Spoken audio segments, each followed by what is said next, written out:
Along the frontier of southern Ecuador and Peru, the construction of a border wall has ignited old feuds between the two neighbouring nations.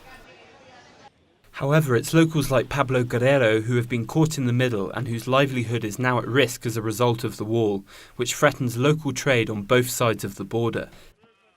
Now working as a fish trader in the border town of Aguas Verdes, Pablo supports his family and has managed to build a new life. I was a major felon, but thanks to God, I came here, I reintegrated into society because I found an alternative that wasn't in my city of Lima. I found work. But since construction of the border wall, which began last March, fear and uncertainty have crept back, putting his family at risk and thousands of others. We should have the government support. The government said they would protect workers' rights, but they aren't doing that.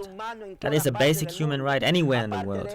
Apart from that, the foreign ministry has already said Ecuador should stop the work because it doesn't benefit any of the sides, neither Peru or Ecuador or South America.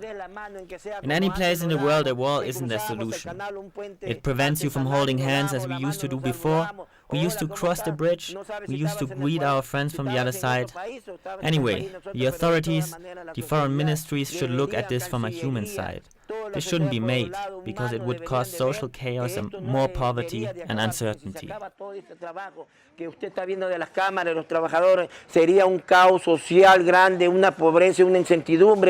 Running adjacent to the Zaramilla Canal, the wall has taken climate change to centre stage. Ecuador believes the wall will reduce flooding on its side, whilst Peru has hit back with warnings that it could increase flood risks on her side. The environmental implications of this structure have been made apparent. However, lurking beneath the surface, the wall digs at an even greater rift. The Sanipa War of 1995, which was a brief localised conflict between the two nations, caused by a long-standing territorial dispute, and still today remains the last time that two South American countries went to war. Growing pressure, not just from Peru's foreign ministry, but also from a union of Ecuadorian local workers, have halted construction. For now.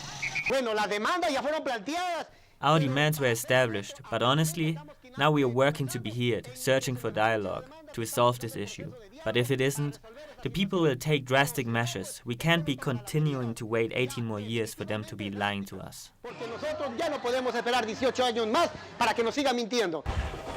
This structure might not be quite on the same scale as the fantasies of President Trump and his proposed border wall with Mexico, but the divisive symbolism that this represents to these two countries remains potent.